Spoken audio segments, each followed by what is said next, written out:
এই এলাকায় আমার জানা মতে আমার বয়স প্রায় 48 থেকে 49 বছর বয়স। 1998 সালে এই রাখালগাছি নদী বিলীন হয়ে যায়। আর 5-7 বছরের মাথায় আবার এখানে চর পড়ে।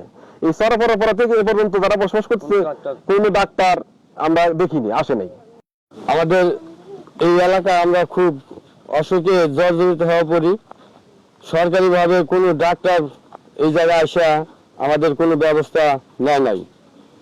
আর এই এলাকায় এই বাড়ি করা পর্যন্ত কোনো সরকারি ডাক্তার এ পর্যন্ত এই অত্র এলাকা আমরা দেখিয়ে নাই, আসে নাই। স্যাটেলাইট কমিটি আছে আমাদের এই রাজবাড়ী জেলা গরন্দ থানা দেবগ্রাম ইউনিয়ন 1 নম্বর ওয়ার্ডে কোনো ক্লিনিক নাই রাখালগাছি।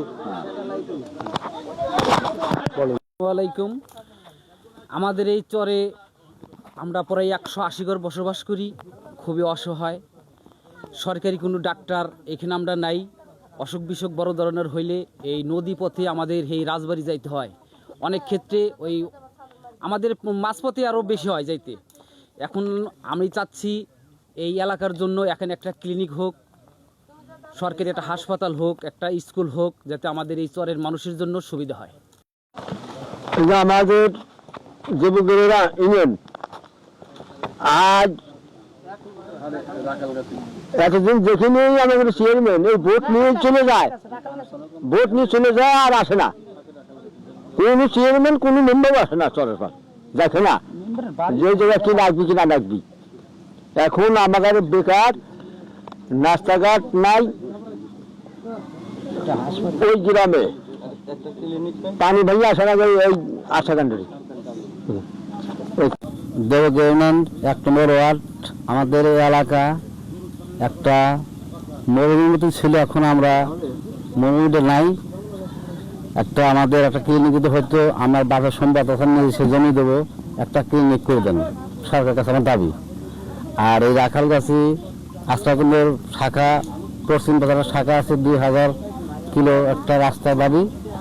আর পূব পাশে আমদাতনগর গ্রাম, ওই গ্রামে আপাতত 500 ফুট হলেও চলবে রাস্তাটা, হলে আমাদের বর্ষার সময় আসা যাওয়া খুব সুবিধা হবে। আর একটা রাস্তা ছিল, রাস্তাটা ভেঙে গেছে, কালবোর্ড ভেঙেছে, যে বছর দিয়েছে সেই বছরই ভাঙছে, আবার সারছে, আবার ভাঙছে, আবার এবারও ভাঙছে। এটা আমার সরকারের কাছে দাবি। এই রাখালগাছি ব্যাপকা মানুষের, আমরা রাখালগাছি ব্যাপকা 500 ঘর বাড়ি ঘর আছে। আমাদের খুবই অসহায় একটা মানুষের সমস্যা হলে আমাদের যাইতে হয় রাজবাড়ি, গরন্দ, পাবনা, যাতে আমাদের প্রচুর কষ্ট হয়। রাত বিরাত আসা যাওয়া খুব সমস্যা আমাদের রাখালগাছি। আপাতত এখন সাগর ব্যবস্থার দরকার ছিল, ঠিক আছে। পানি, বর্ষার পানি আসছে, আমাদের সবারই সমস্যা হয়, চলতে পারি না, কাপড় ভিজে যায়, হাটে যাইতে পারি না, তারপরে ডাক্তারের কাছে যাইতে পারি না, খেওয়া ঘাটে খেওয়া আসতে পারে না, সমস্যা। এখন বর্তমানে অনেক সমস্যা আসছে। আমাদের এই গোরস্থানটা করে দেওয়া লাগবে, সরকারের কাছে আবেদন করে দিয়েছি গোরস্থানটা, আর আমরা রাস্তা করে দিবি। বর্তমান একটা সাঁকো আমাদের দিতে হবে, আমরা চলাফেরা করিয়ে পারতেছি।